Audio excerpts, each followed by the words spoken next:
without much ado, I'm going to hand over to Elke.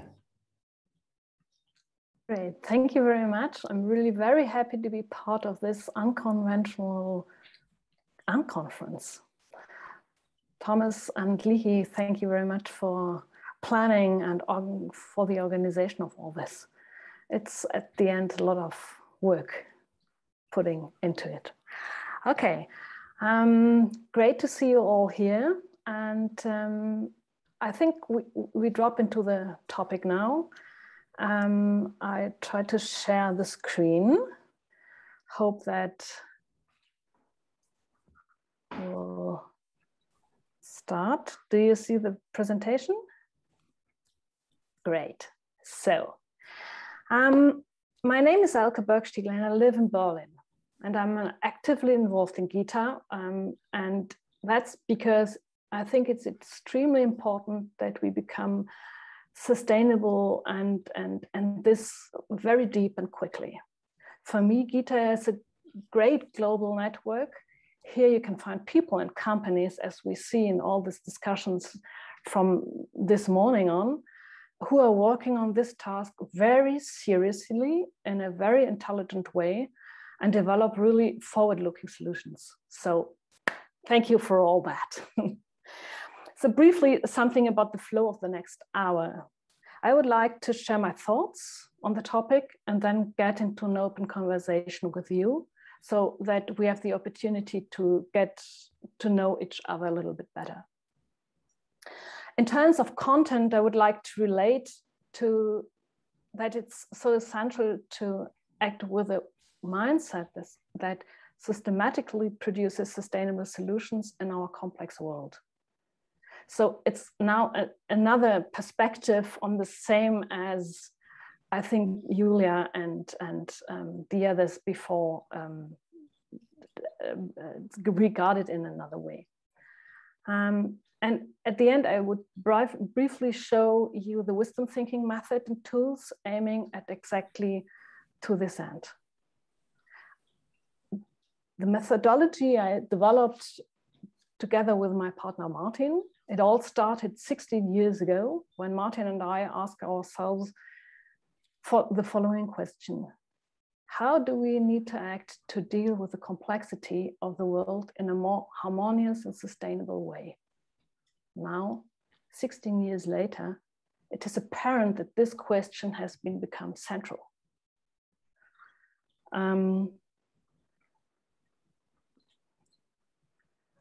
And it's now proven that we live in a very, very fragile world, and we experience that the whole day and have all these effects now concrete in our daily life.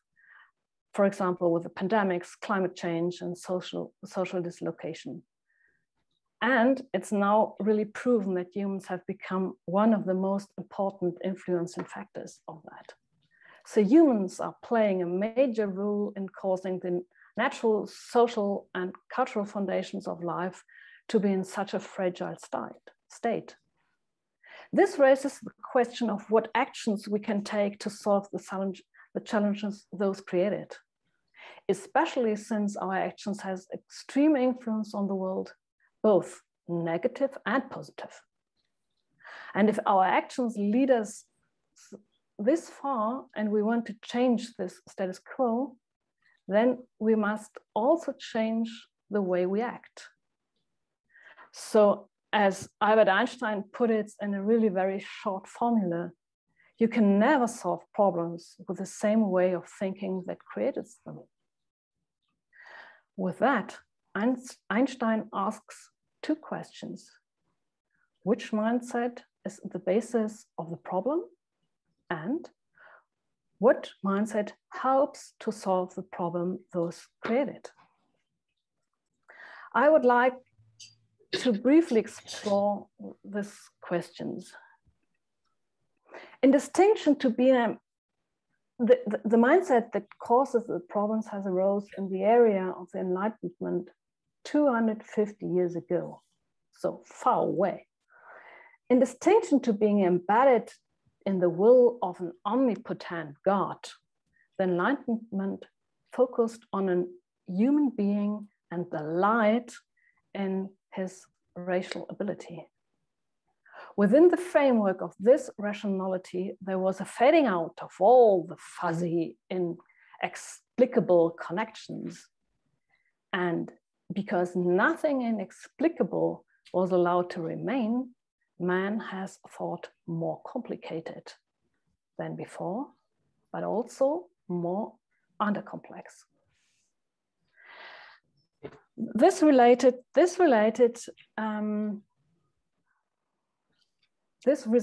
in the mechanic world view of Newton, looking at the world as a machine. Everything that cannot be explained in this way was negated and partly ridiculed instead of grasping it over with other ways of thinking. This was combined with a strong thinking in opposites, especially in win-lose thinking. This was further heightened in the context of industrialization, where everything had to become manageable and fit in standards. The mindset has brought a lot of immense progress because it led to high efficiency, standardization, and an enormously rapid development. The consequences of this are prosperity, security, technical progress on the one hand, and also the negative consequences of a high systemic fragility, especially in economy, climate, and social peace. And the negative consequences has arisen precisely because of the mindset, as it reduces the complexity of the world until it becomes simple and unambiguous, and everything else is excluded. This explains, for example, why the effects of the environmental were not included for such a long time. So, if we now want to find solutions for the problem coping with complexity, we need a mindset that is not based on separation, unambiguity, and win-lose, but on connectedness, resonance, win-win, and with that, cooperation. At this point, there is extremely good news. This mindset exists already. It is what wise people has always had in all cultures and in all times. It is the mindset of wisdom. Wisdom. Now, you may say, yes, that's great, but there were only a few wise people, and the rest of the people were not wise, not at all. We can't all become wise, but we can if we want so. Why? Because the mindset of wisdom is based on one elementary and fundamental ability which is available to all humans. And that is the ability to feel ourselves as part of the whole and to be connected with everything that surrounds us. We therefore call it natural wisdom. But what does that mean, to be connected as part of the whole? From physics, we know that the world is one big field. No effect is lost there, and there is always an effect somewhere. Since the chaos theory, we know that the beat of the butterfly in Brazil can release a tornado in Texas. And that is always perceptible and provable. Now we humans are part of this field and those connected with everything, whether we want or not. That is physics. And because it is so and always was so, we as human beings are also equipped with principally infinite sensibility to perceive this being connected.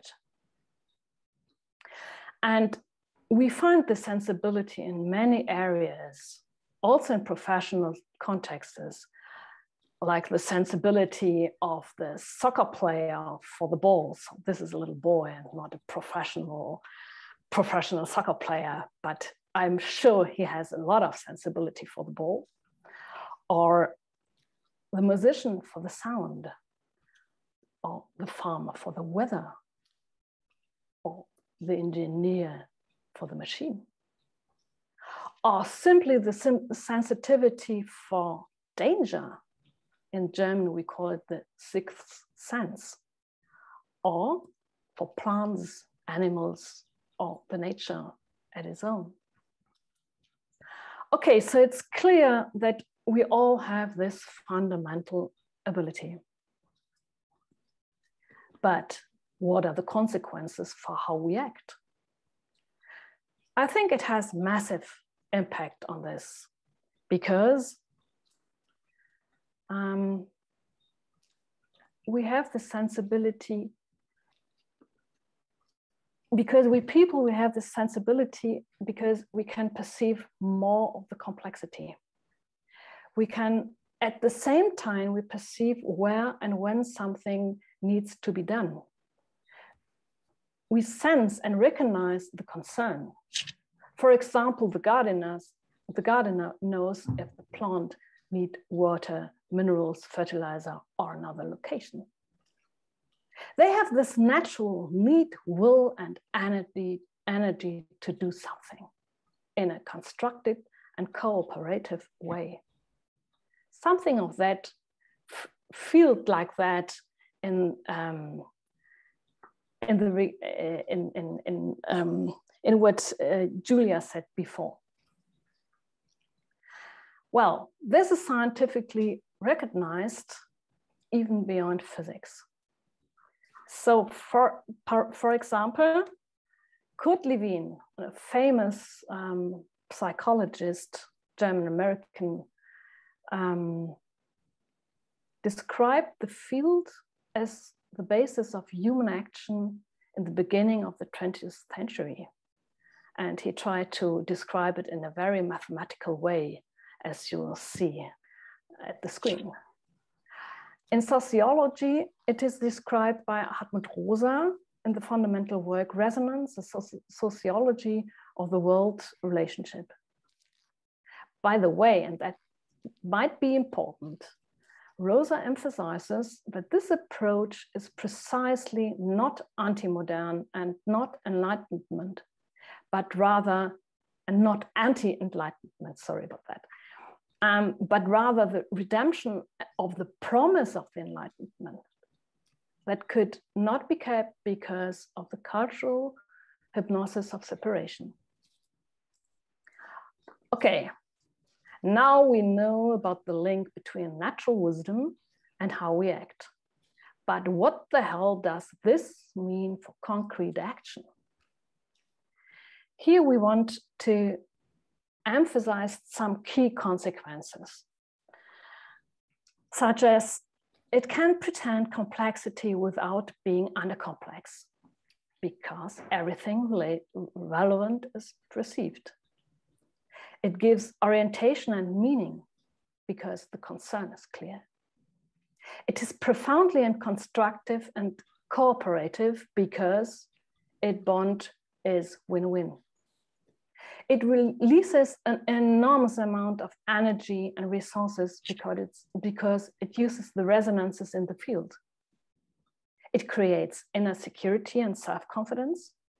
It is lively and playful, and overall, it feels harmonious and simply good. Sounds too good to be true? It is exactly like that.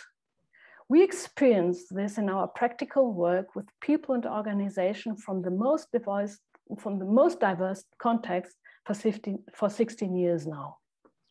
And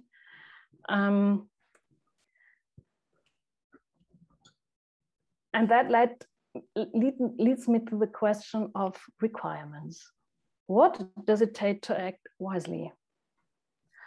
Martin and I asked ourselves what it would take for not just a few people to act this way, but for a lot of and many of them. Because if we want to reach all the goals we set in globally, then we have to be, and everybody has to contribute to that. And in that context, we find out two things. First, it's about strengthening and reactivating the ability to feel connected. And thanks God, that strengthening and reactivating the ability to feel connected is already in full swing. Obviously, many people feel that they want to come into more connectedness and are embarking on the journey. There are many paths, approaches, and methods.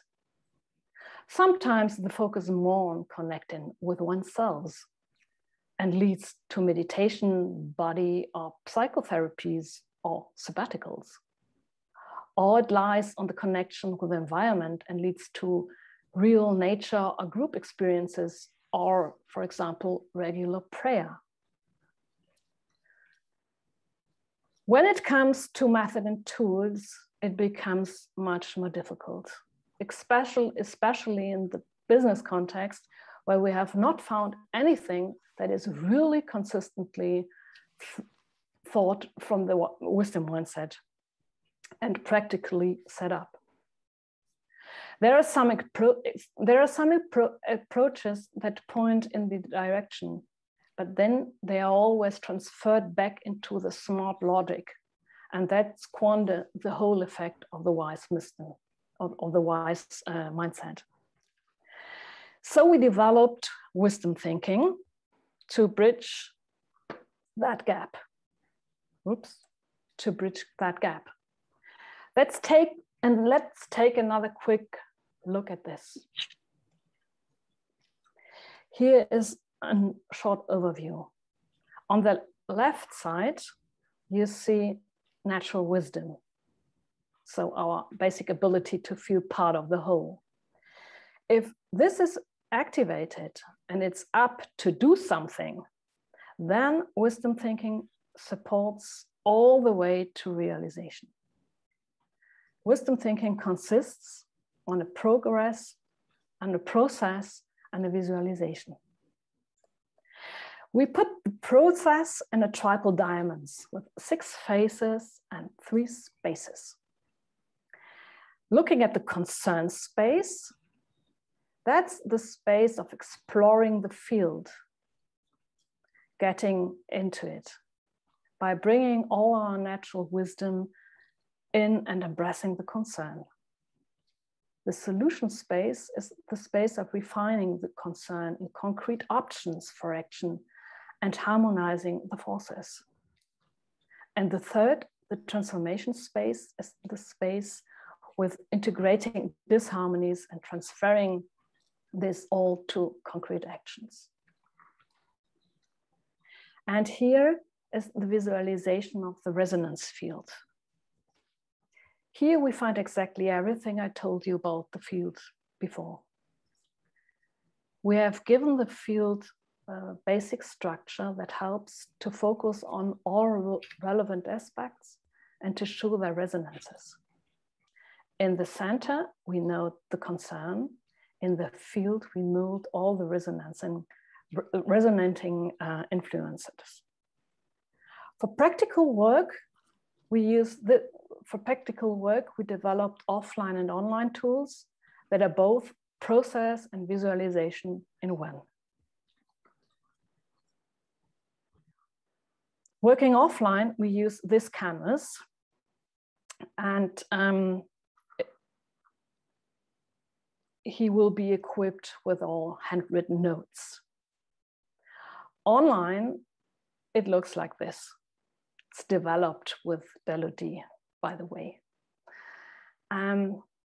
Here is the process clustered in the margin, and the notes are brought out, labeled with a simple click, and here's the concern. So it looks like that at the end. On this basis, concerns can be worked on by individuals small and large groups on a wide variety of action topics. The method is actually used by us and our trained facilitators in the field of leadership, transformation, organizational development, strategy, business building, but also in the field of psychotherapy from others than we. We are very excited to work actually with the German Association of the Club of Rome on bringing sustainable leadership to companies. And I'm really happy to see you, Jörg, from the German Club of Rome in this audience, and maybe we have a little bit time to speak about that in the exchange time. So with that, this approach can be used in many, many areas. In our academy, we train coaches, leaders, managers, entrepreneurs, and everyone who wants to apply the wisdom mindset. Okay, so let's get to a small conclusion. If we want to take into account that our goal, that our global, independent and complex world is in a very fragile condition, and we are taking on these challenges, what to do? Let's recreate and train our natural wisdom. Let's apply the mindset of wisdom in all areas of life, because that's the way we will overcome the global challenges together. Thanks for listening and getting with me in this topic. I think now is the space for open discussion and exchange. So I want to propose that we have a little introduction from ourselves before we are speaking, so for getting better in contact with us. So I think that's okay for you, and the space is open, I think. Thomas? Thank you. Thank you very much. It was beautiful. So I stopped the presentation that we can see us in a more each other. Yeah, in a better way. Yes. Beautiful. So thank you for the beautiful presentation. But I don't want to take over because this is your session. So okay. Let's go into you said open it, questions or feedback. Who wants to go? Well, maybe I can add just a couple of words because Elke mentioned our collaboration. So one of the hats I'm wearing is I'm affiliated with a think tank called Club of Rome, and the German section of it wants to come more what we call from thinking towards action. Being a think tank, that's not always so easy. So when Elke and I and another colleague chatted, we realized that maybe there's something we can collaborate on. So we'll host a workshop on a 2-hour workshop on the art of sustainable leadership, where we talk about the bigger Club of Rome universe, 50 years of sustainability and complexity, and then also how we can come or move from thinking towards action. And that's where Elke with her framework comes in to kind of help us to both visualize complexity and meet complexity with complexity rather than reduce it to a bare minimum so that the complexity disappears, which is not always a solution. So for those that are curious, in the workshop, email me or Elke, and we'll be happy to email you additional information. Well, and to get you invited, that would be really great, because there we have another perspective on why it is for sustainability so essential to have this complex systemic mindset. So another perspective.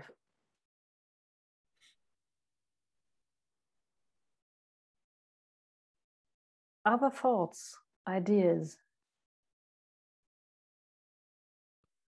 Well, if nobody else says something, maybe a question. How do you think complexity can be matched with complexity? How can we make complex problems easier accessible? Well, I think, I give my ideas from that, but maybe we open it to the audience. Maybe you have other ideas of how we can deal with all this complexity, incomplexity.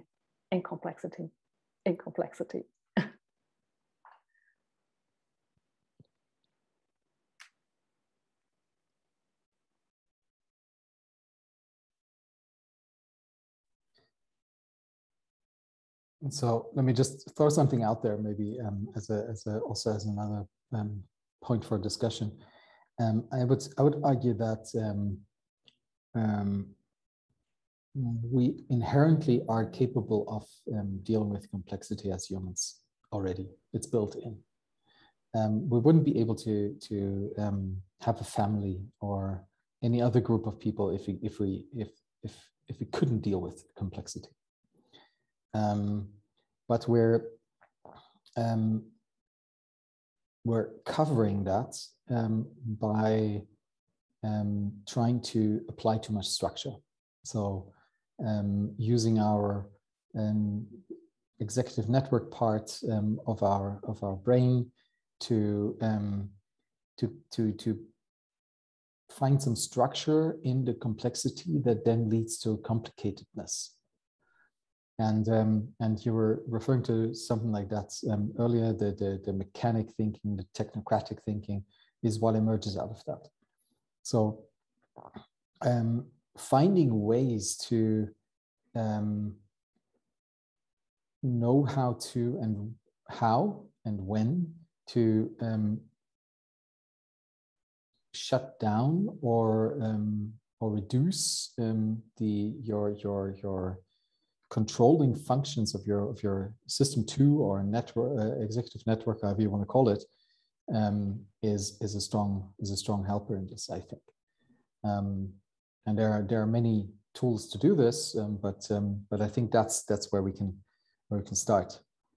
Yeah, just wanted to throw that out. Thank you, Thomas.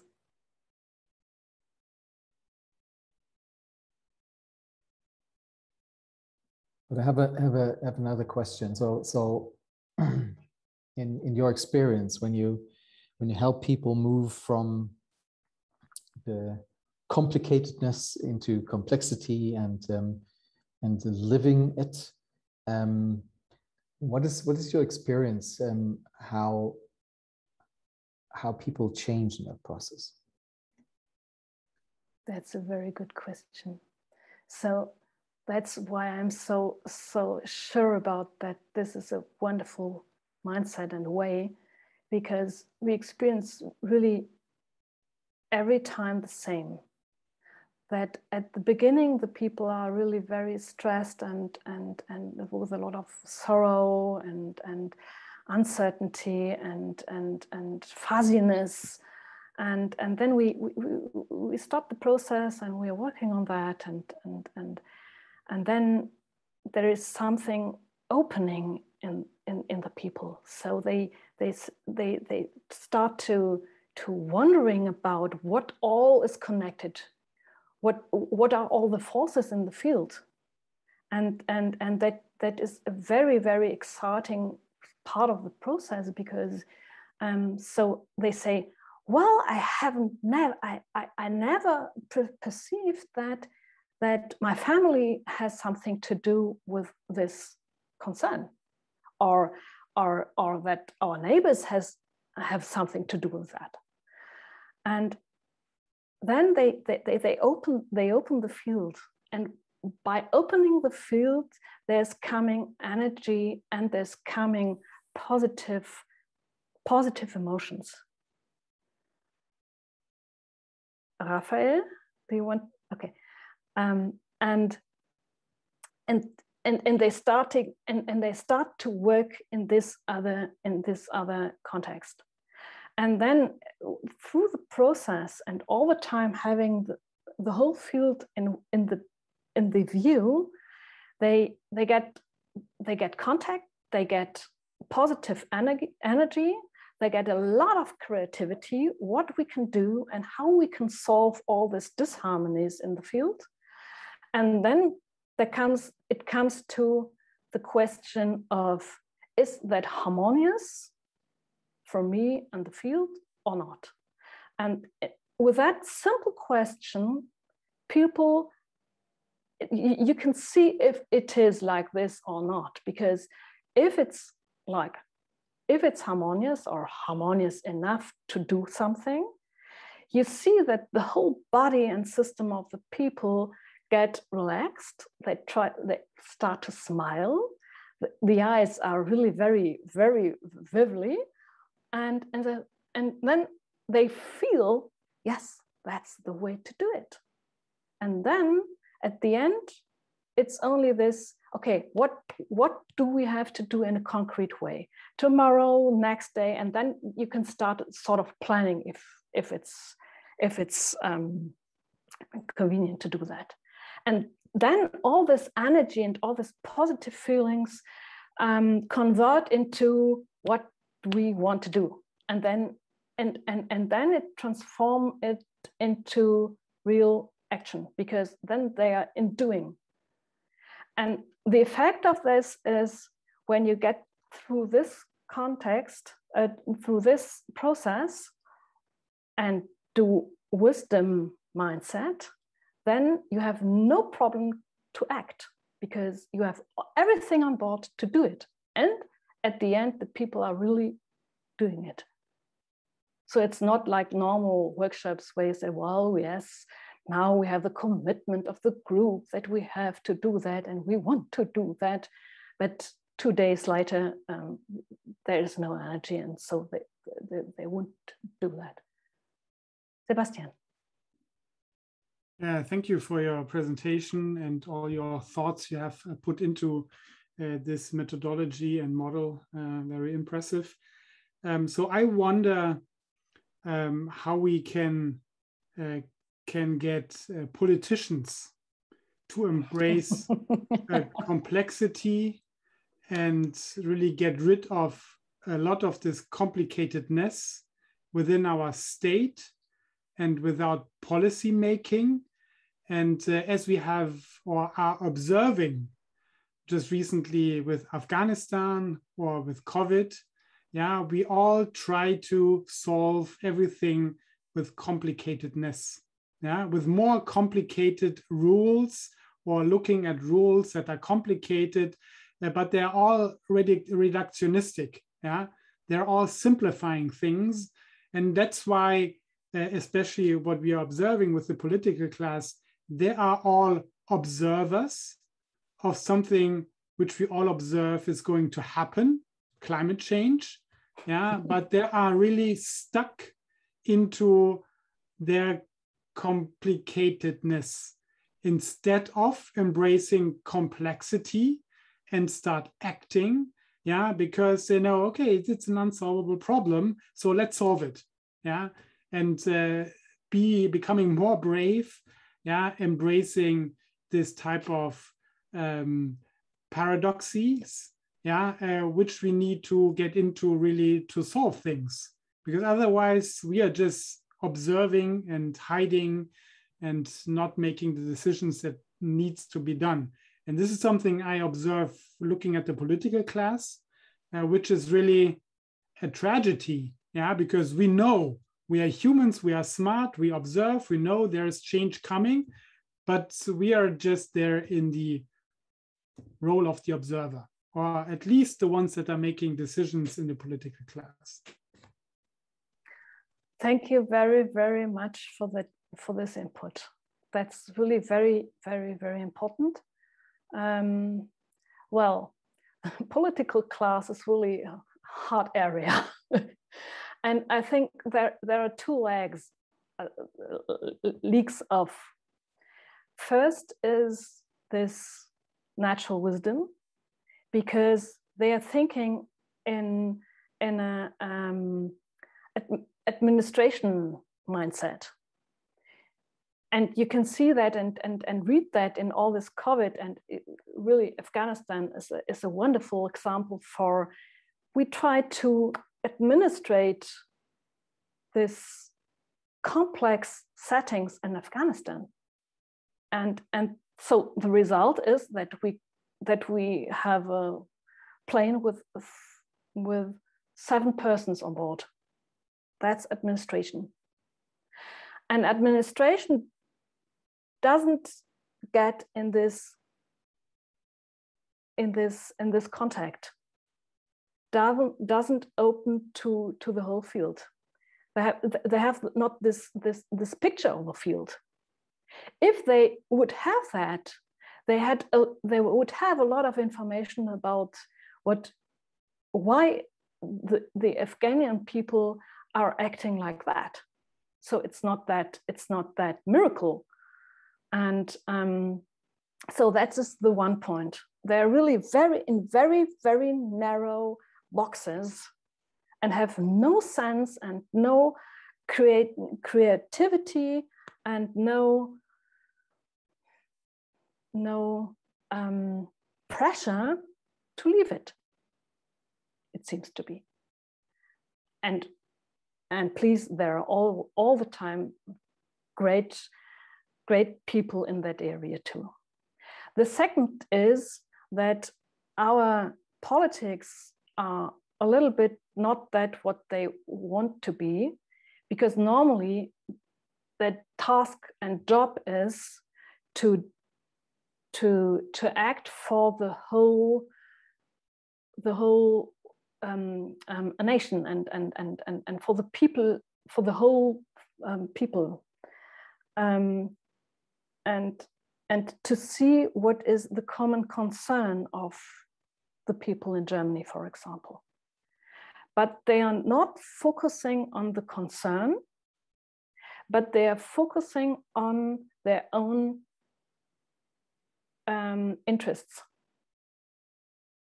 And there are a lot of variety of interests, and so the interests are making boxes, because if you have an interest, you have to realize that interest, and then it follows the win-lose logic. And they have not really trained to do win-win, except the diplomatic way. So there are win-win approaches, but because they are not looking at this common concern, which is giving all the information and all the power and all the orientation for acting together and for moving forward, they're stuck. And everybody's stuck in their interest in an administratable way. And so there is no movement, because there are no resonances, and everything is stuck in there. And I think that's the feeling we have now, more and more, day for day. We are stuck. There was an interesting example. There was one a politician from the CDU party saying, I don't know, it was yesterday or the day before, when the Green Party brought in, I think in June, the idea to evacuate all the Afghans, and he said, and he spoke probably a few times before the truth, and saying, we were just against it because we are a different party. So nobody was really thinking about it. Yeah, and I think that was a very good sign, because this is self-reflection. When you start really proclaiming failures, yeah, this is a good thing to do, because maybe there's kind of a process starting, thinking about, okay, maybe if we are dealing with, at least with complex things, yeah, then we need to overcome so to say, the political borders, yeah, between the parties, and do a sense making or wisdom making and come to a joint conclusion for the greater good. Yeah, and if I don't know, I'm a structural optimist. Yeah, and maybe they learn from that, and they had a lot of chance to learn in the past 1.5 years. Yeah, and hopefully they start learning and doing things differently. But there's also probably a good bucket of doubt, yeah, that they will do, and which is not a good thing.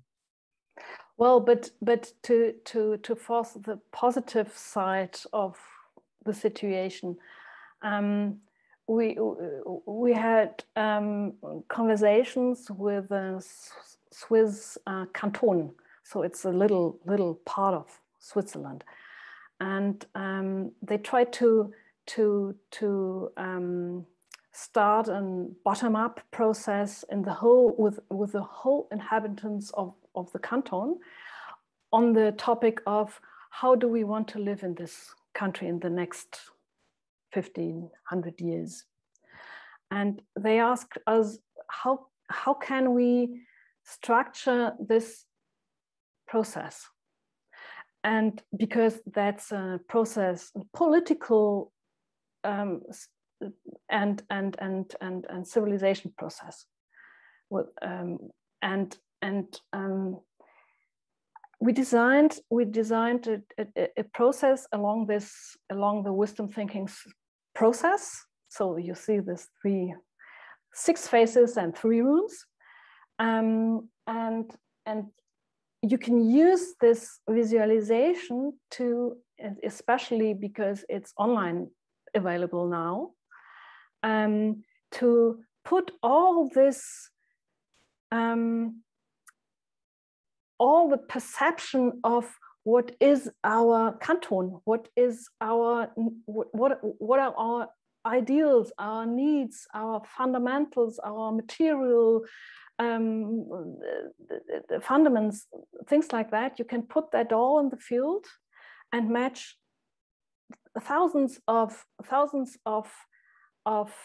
perception together, and then you can try to work on what is our common concern as inhabitants of this canton.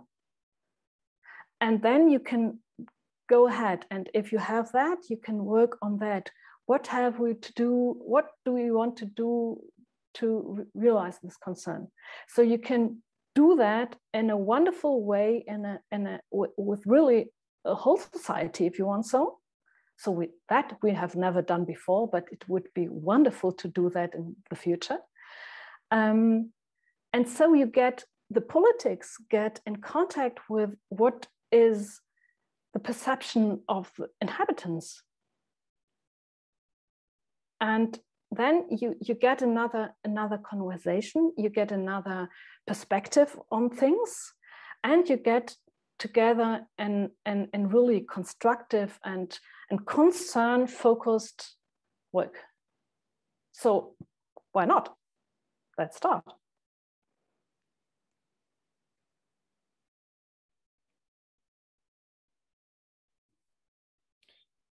To me, that gives rise to the question of how do you trigger a government or a group of people into asking these types of questions, right?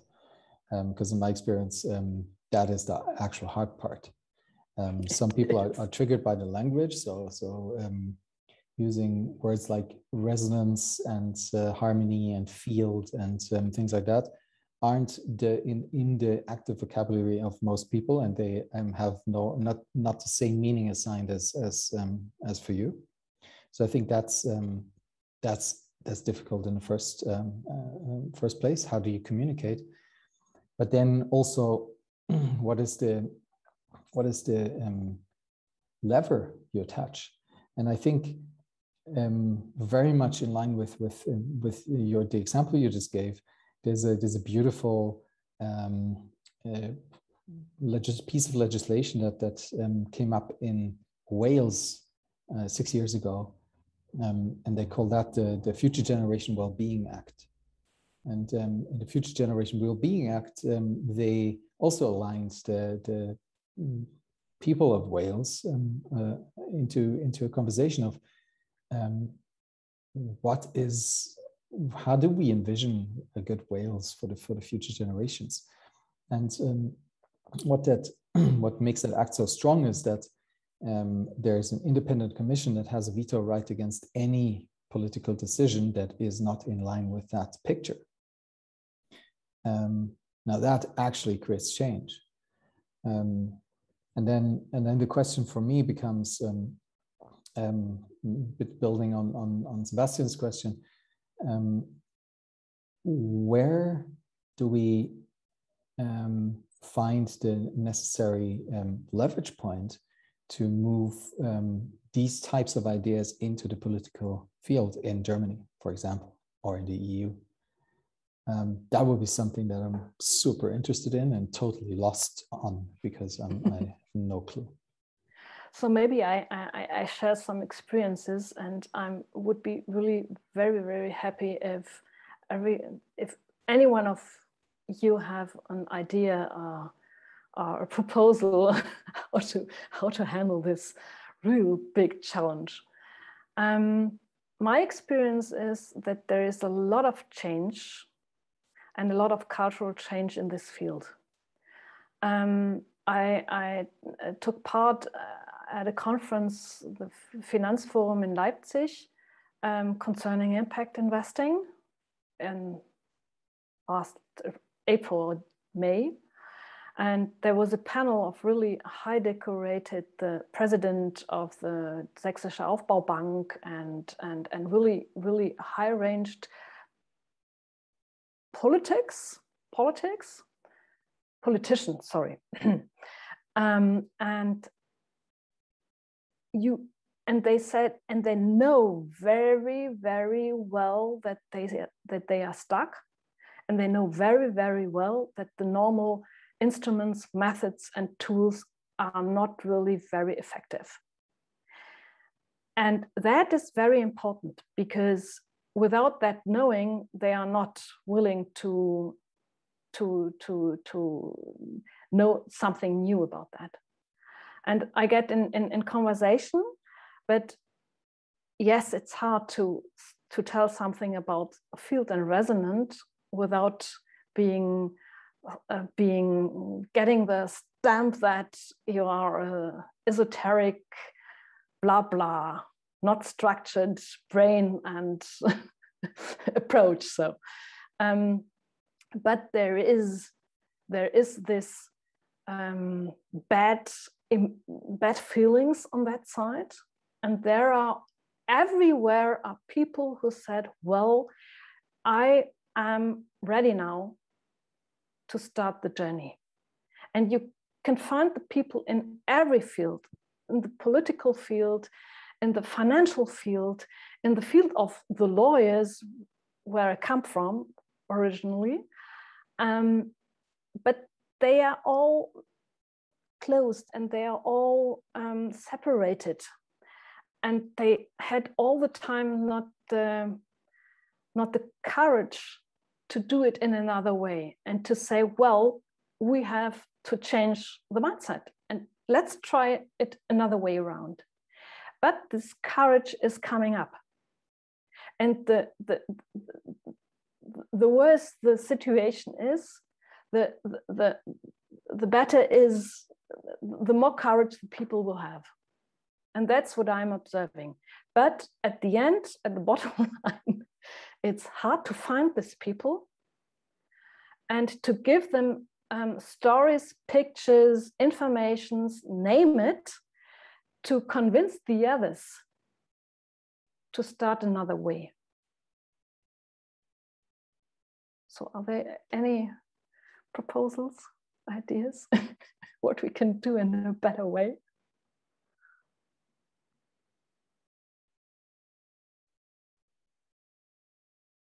Okay, I think every one of us who are in this guitar bubble has at the certain edges the same problems, I think.